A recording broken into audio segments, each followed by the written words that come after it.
Hello everyone. ઉદાહરણ number 5. ઉદાહરણ 5 ની રકમ ધાતુના વિદ્યુત ભારિત ગોળા A ને નાયલોનની દોરી વડે લટકાવેલ છે. આકૃતિ A માં દર્શાવ્યા મુજબ અવાહક પકડેલ બીજો વિદ્યુત ભારિત ગોળો B એની નજીક એવી રીતે લાવવામાં આવે કે તેમના કેન્દ્રો વચ્ચેનું અંતર 10 સેન્ટીમીટર હોય. આનાથી થતું એનું અપાકર્ષણ નોંધવામાં આવે છે. A અને B ગોળાઓને અનુક્રમે C અને D વિદ્યુતભાર રહિત ગોળા સાથે આકૃતિ B માં દર્શાવ્યા મુજબ સ્પર્શ કરાવવામાં આવે છે. C અને D ને દૂર કરી B અને A ની નજીક તેમના કેન્દ્રો વચ્ચેનું અંતર 5 સેન્ટીમીટર થાય તેમ લાવવામાં આવે છે. તો કુલમ્બના નિયમના આધારે એનું અપાકર્ષણ કેટલું હશે? અને આ બધા જ ગોળાઓના પરિમાણ સરખા છે તેમ ગણો અને અંતરની સરખામણીમાં પરિમાણ પણ અવગણો. તો વિદ્યાર્થી મિત્રો, આકૃતિ A અને આકૃતિ B જે તમને ક્વેશ્ચન ની અંદર આપેલી હોય. હવે બળની વાત કરી છે એટલે આપણે ક્વેશ્ચન રીડ કર્યો પછી કોન્સેપ્ટ બળ આવતો હોય એવો કોન્સેપ્ટ કયો આવશે? કુલમ્બનો નિયમ. તો ચાલો વિદ્યાર્થી મિત્રો, આજે એ ગોળો રહ્યો એના પરનો વિદ્યુત ભાર Q ધારી દઈએ, કેમ કે ક્વેશ્ચનમાં વિદ્યુત ભારનો ઉલ્લેખ કર્યો નથી. અને B ગોળા પરનો વિદ્યુત ભાર Qdex લઈ લઈએ અને આ બંને ગોળા વચ્ચેનું અંતર થશે R. એટલે બંને ગોળા વચ્ચે નોંધાતું અપાકર્ષી બળ F is equal to K વિદ્યુત ભારોના મૂલ્યનો ગુણાકાર Q Qdex upon R square. સમીકરણ નંબર 1. કિંમત મૂકવાની જરૂર નથી. હવે ક્વેશ્ચન ની અંદર વિદ્યાર્થી મિત્રો એવું કહ્યું છે કે A ની નજીક C અને B ની નજીક D વિદ્યુત ભાર રહિત ગોળા સંપર્કમાં લાવી દૂર કરતા. તો અહીંયા બાળકો વિદ્યુત ભાર Q, અહીંયા વિદ્યુત ભાર 0, અહીંયા વિદ્યુત ભાર Qdex અને અહીંયા વિદ્યુત ભાર 0. તો સંપર્કની રીત પ્રમાણે આ બંનેઓના સંપર્ક કરાવી દૂર કરતા નવો વિદ્યુત ભાર કેટલો? પાછા પરિમાણ પણ સમાન છે બાળકો, એટલે બંનેના વિદ્યુત ભારોનો સરવાળો ભાગ્યા 2. યાદ આવી સંપર્કની રીત? એટલે અહીંયા નવો વિદ્યુત ભાર A પર આવશે કેટલો? Q/2. આ જ રીતે B પર જોવા મળતો નવો વિદ્યુત ભાર સરવાળો 2 વિદ્યુત ભારનો ભાગ્યા 2. તો અહીંયા વિદ્યુત ભાર કેટલો આવશે બાળકો? Qdex/2. હવે A અને B ને 5 સેન્ટીમીટર ના અંતરે રાખતા લાગતું અપાકર્ષી બળ નોંધો according to question. તો નવું અપાકર્ષી બળ Fdex is equal to K, નવો વિદ્યુત ભાર Q/2, B પરનો નવો વિદ્યુત ભાર Qdex/2 upon અંતરનો વર્ગ. અંતર કેટલું આવશે બાળકો? 5. અહીંયા અંતર કેટલું હતું? 10, એટલે કે R. એના કરતા અડધું અંતર એટલે R/2 નો હોલ સ્ક્વેર.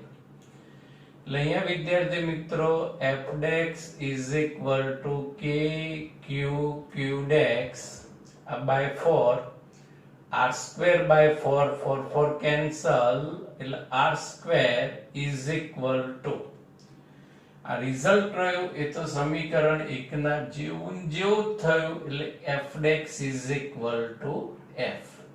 આ નવું અપાકર્ષી બળ એ જૂના અપાકર્ષી બળના જેવું જ હોય છે.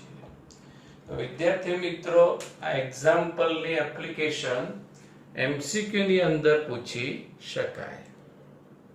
ઉદાહરણ 6,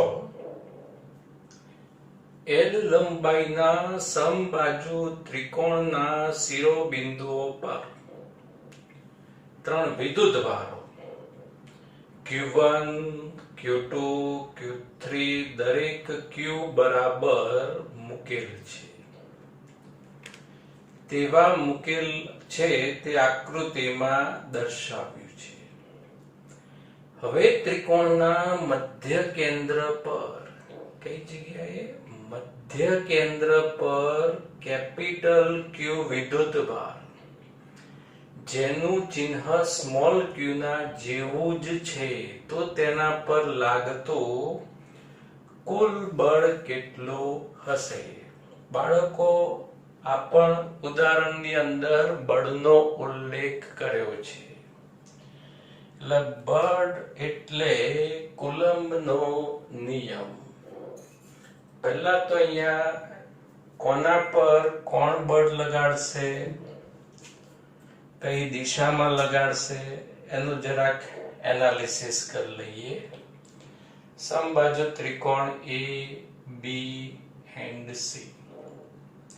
અહીંયા વિદ્યુતભાર Q1 પણ ઇઝ ઇક્વલ ટુ Q.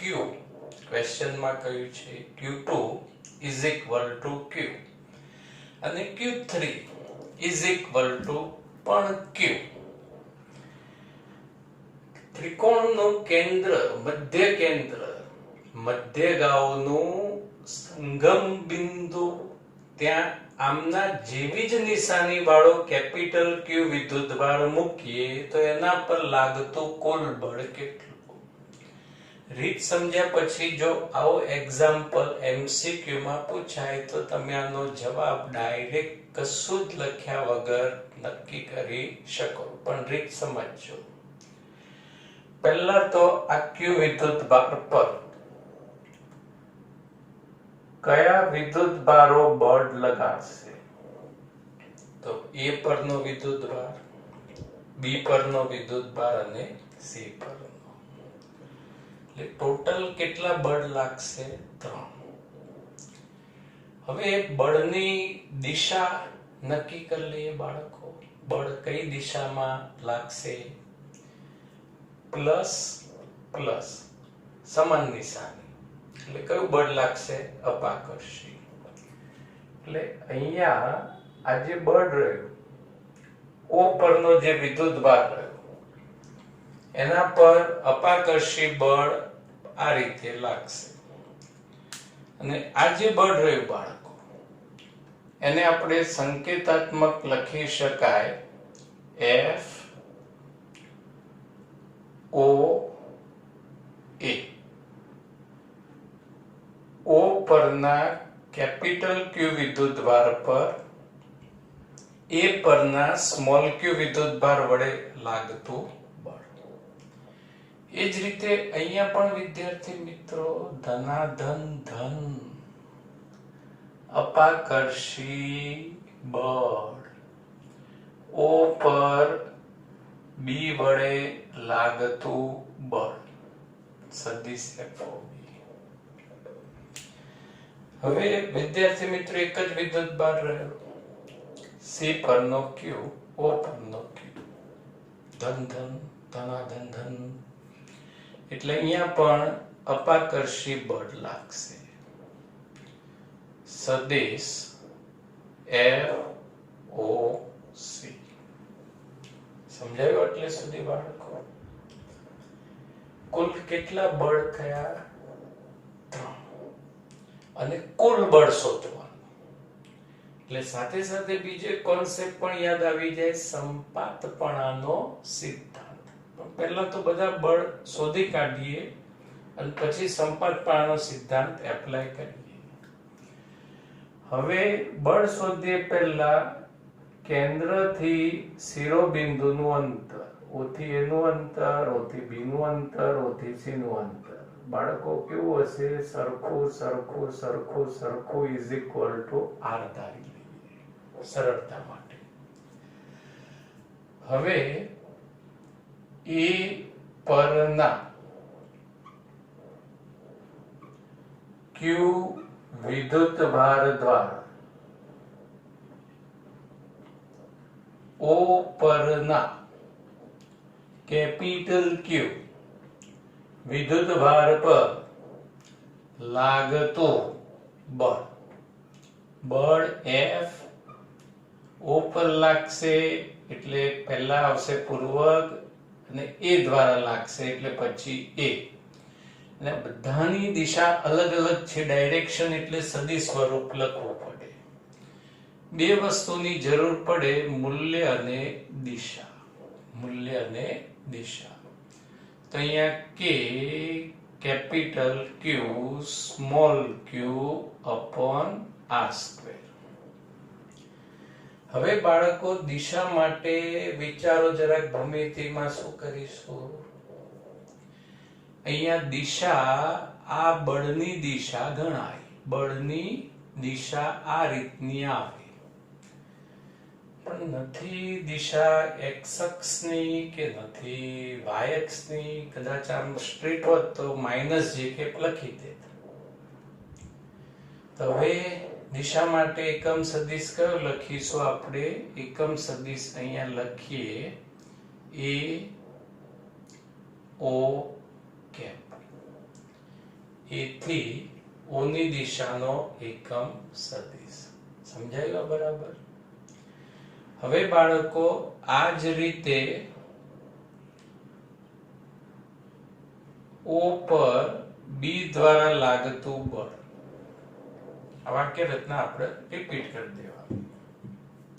મૂલ્ય K capital Q small q by R square. Q અંતર R સ્ક્વેર. તો હવે ચલો બાળકો અહીંયા એકમ સદિશ કયો આવશે? આ દિશાનો એકમ સદિશ આવે એટલે અહીંયા શું આવશે? Cap BO. સમજાયું? Cap BO. હવે એક જ બળ બાકી રહ્યું, સદિશ FOC. K capital Q small q upon R square. વચ્ચે લાગતું બળ. આ બળની દિશા આવશે આ દિશા. એટલે અહીંયા શું લખી શકાય? Cap OC. ત્રણ બળ. હવે કુલ બળ, સંપાતપણાનો સિદ્ધાંત કે O પર લાગતું કુલ બળ એ દરેક સ્વતંત્ર કુલંબ બળના સદિશ સરવાળા જેટલો હોય છે. સંપાતપણાનો સિદ્ધાંત. દરેકની વેલ્યુ મૂકી દઈએ તો K capital Q small q upon R square. બધામાં પદ આપવાનું.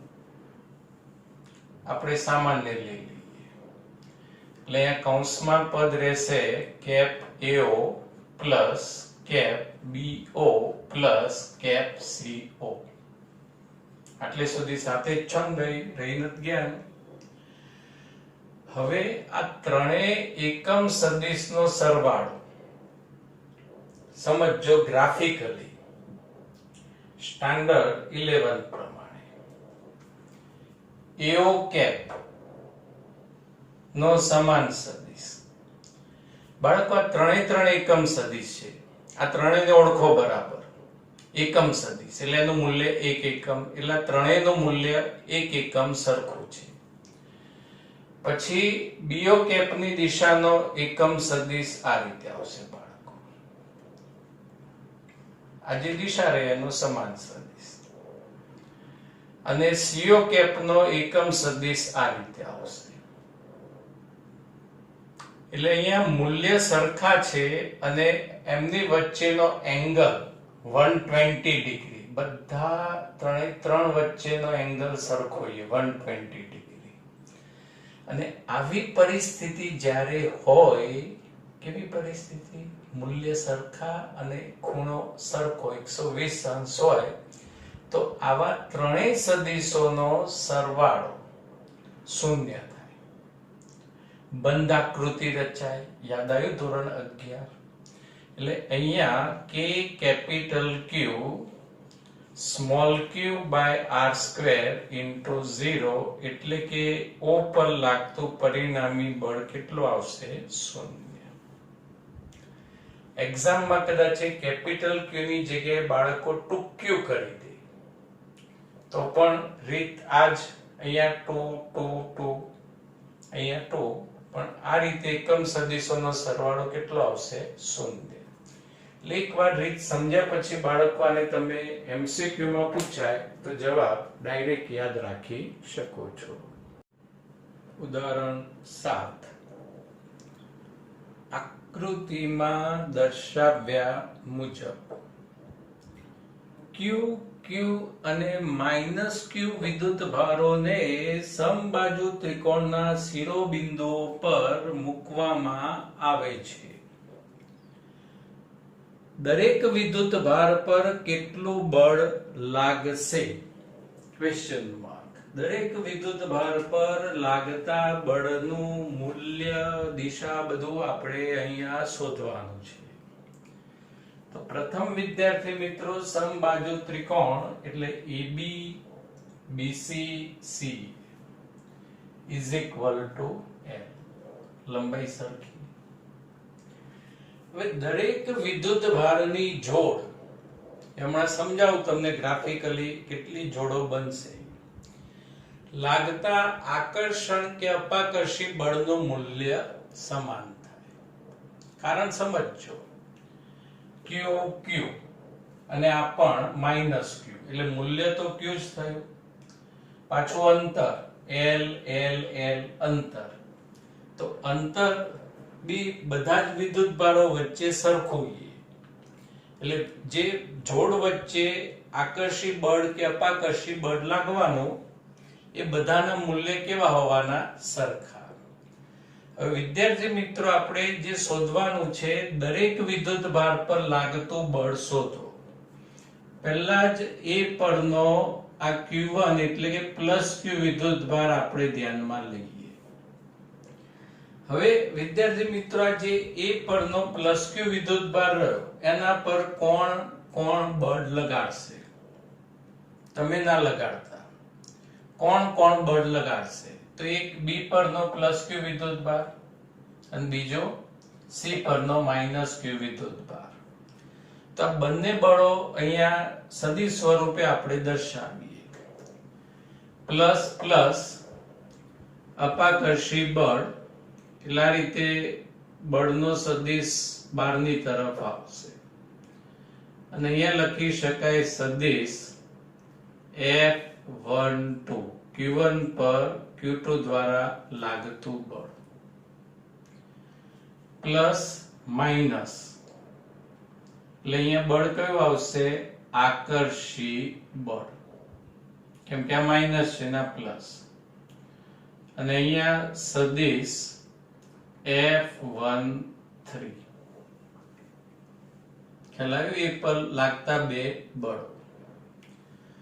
હવે બાળકો, અહીં એ પર લાગતું કુલ બળ આપણે શોધવું હોય, પરિણામી બળ શોધવું હોય, તો આમ તો સંપાતપણાનો સિદ્ધાંત જ આવે. પણ અહીં જરાક ભૂમિતિ પરથી ડાયરેક્ટ બળનું મૂલ્ય અને દિશા કેવી રીતે શોધાય સમજજો. આ રીતે એક ભૂમિતિ આપણે કમ્પ્લીટ કરી દઈએ. અને ક્યાંક ભણ્યા હોય એવું તમને યાદ આવશે. આ ભૂમિતિ આપણે પૂરી કરી. અને આ ભૂમિતિમાં વિકર્ણ દોર્યો, અને આ જે વિકર્ણ રહ્યો એને જ Q1 વિદ્યુત ભાર પર લાગતું પરિણામી બળ કહેવાશે. યાદ આવ્યું બાળકો? સમાંતર બાજુ ચતુષ્કોણનો નિયમ. ધોરણ 11 ચેપ્ટર 4.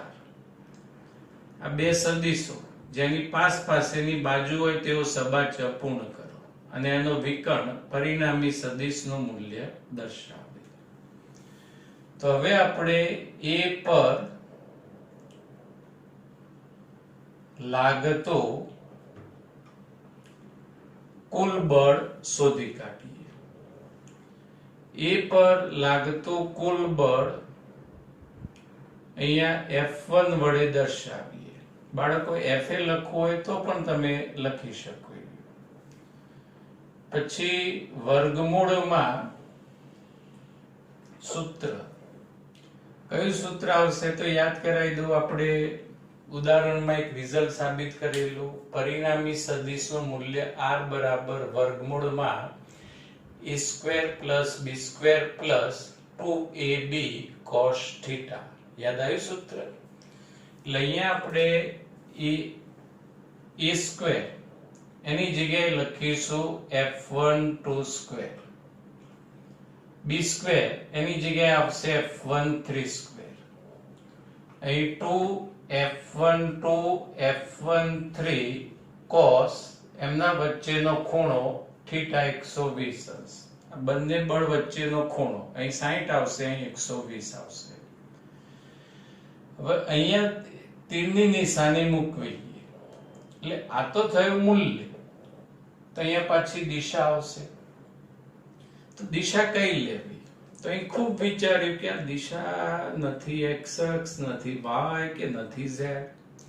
એટલે વિચારતા વિચારતા એકદમ માલુમ પડ્યું. શું માલુમ પડ્યું? કે આ જે પરિણામી બળનો સદિશ રહ્યો એ આ BC ને પેરેલલ છે એવું માલુમ પડ્યું.